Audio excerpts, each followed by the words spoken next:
एक बार की बात है, जादूपुर नाम के एक गांव में करतब दिखाती एक औरत एक रेड्डी के लिए गांव में आती है।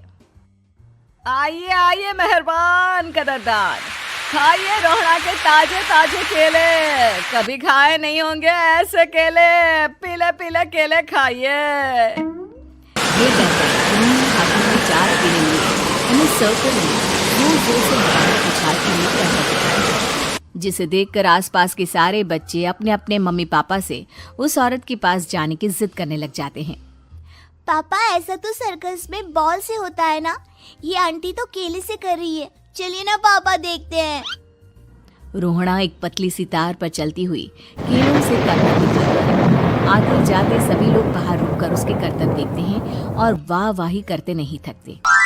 जैसे ही एक आदमी पास आकर उसे पैसे देने लग जाता है, तब वो कहती है, अरे नहीं नहीं साहब, मैं करतब तो बच्चों के मन को बहलाने के लिए करती हूँ। धंधा तो मेरा केले का है। पीछे देखो मेरी रिड्डी, जो भी मेरे केले खाएगा मेरी तरह चुस्त दुरुस्त और तंदुरुस्त हो जाएगा। पता चलता है क्या कि मेरी उम्र 55 की है। अरे पर ऐसे ठंड के मौसम में कोई केला क्यों खाएगा? ये ऐसे वैसे केले नहीं है साहब, ये शरीर में गर्मी देते हैं। ठंड को दूर भगाए जो भी रोहिणा के केले खाए। पापा, अगर मुझे केले नहीं मिले तो मैं घर नहीं जाऊंगी। तभी उसके पापा कहते हैं कि बेटा, केले ठंड में कभी गर्मी नहीं देते। ये सब कहने की बातें हैं, सामान बेचने का तरीका है इनका। पर पिंकी नहीं मानती। मैं केले खाऊंगी। पिंकी की जिद के आगे नत्थू हार जाता है और उसे केले खरीद कर दे देता है। पिंकी खुश होकर केले घर ले आकर खाती है। अब मैं भी करतब करूंगी, कितना मजा आएगा। जादुई केले। पिंकी पहला केला खत्म भी नहीं करती कि वो बेहोश हो जाती है। दूसरे केले से एक काला धुआं आता है और रोहड़ा चुड़ैल बनकर बाहर निकल आती है। मेरे भूतिया केले बच्चे न खाए, ऐसा हो ही नहीं सकता। जादूपुर वालों, कब तक बचोगे? आ गई हूं मैं रोहड़ा, जिसका कोई नहीं कर सकता सामना।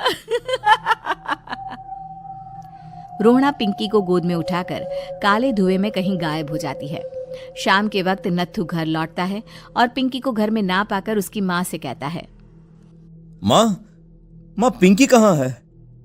अरे बेटा, उसे तो तू सुबह करतब दिखाने ले गया था ना, फिर कहाँ वापस आए तुम दोनों? मुझे लगा तू उसे अपने साथ मंडी ले गया होगा। हे भगवान, मेरी बच्ची कहाँ गई? मैं उसे घर ही तो छोड़कर गया था माँ। नत्थू गांव के घर कोने में अपनी बेटी को ढूंढता है, पर उसे वो कहीं नहीं मिलती।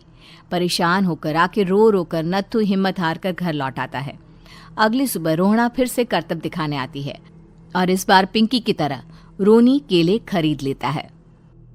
50 रुपए दिए थे पापा ने, सारे पैसों की मैंने केले खरीद लिए हैं।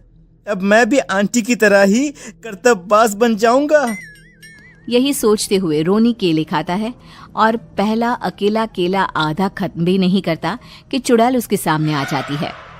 मेरे साथ चलने का समय आ गया है रोनी।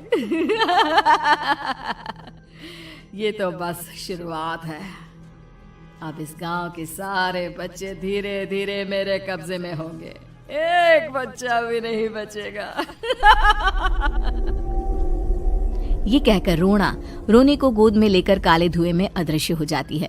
इसके बाद हर रोज गांव में से कोई ना कोई बच्चा गायब होता, पर ऐसा क्यों हो रहा है किसी को भी समझ में नहीं आ पा रहा था।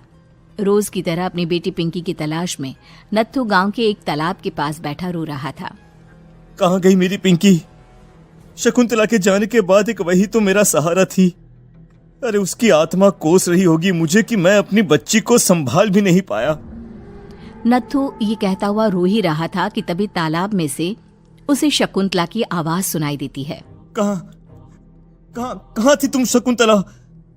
हमारी बच्ची और सारे गायब हुए बच्चे रोहड़ा के कब्जे में हैं। वो बच्चों को जो केले देती है उससे बच्चे बेहोश हो जाते हैं और उसके कब्जे में आ जाते हैं और वो उन्हें ले जाकर काली दुनिया में ले जाती है। पर वो ऐसा क्यों कर रही है? ये मैं नहीं जानती, पर उस दुनिया का रास्ता मैं आपको बता सकती हूँ। जहां ये नदी खत्म होती है वहां एक केले का पेड़ है, उसके नीचे एक दरवाजा है, वहीं से रास्ता जाता है उस दुनिया का। ये कहकर शकुंतला की आत्मा गायब हो जाती है। गांव के सभी लोग झुंड बनाकर उसी रास्ते से काली दुनिया में चले जाते हैं और वहां देखते हैं कि सारे बच्चे वहां काम कर रहे थे। पापा मुझे ले चलो यहाँ से। पापा पापा। सभी बच्चे अपने मम्मी पापा से लिपट जाते हैं। तो तुम लोग यहां तक आ गए? क्यों हमारे बच्चों को पकड़ लिया तूने? तुझे शिकार ही बनाना है तो ले, हम सब आ गए हैं, हमें खा ले। नहीं, मुझे बच्चे चाहिए, मेरे बच्चे के बदले तुम लोगों के बच्चे। क्या मतलब? मैं इसी गांव में रहने वाली एक औरत थी। केले की चोरी के इल्जाम में मेरे बेटे को गांव वालों ने इतना मारा कि वो मर गया।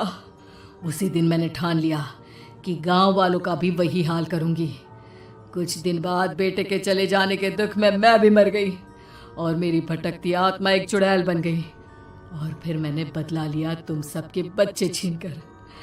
बर्दाश्त नहीं कर पाए ना, सोचो मुझ पर क्या बीती होगी। हमें माफ कर दो रोना, पता नहीं ये किसकी गलती थी पर हम सभी माफी मांगते हैं। हमारी खुशियां लौटा दो, तुम भी तो एक माँ हो। गांव वालों की बात सुनकर रोना का मन पिघल जाता है और वो बच्चों को छोड़ देती है। उसके बाद काली दुनिया बच्चों के लिए जादुई दुनिया बन जाती है। अब कोई भी कभी भी वहां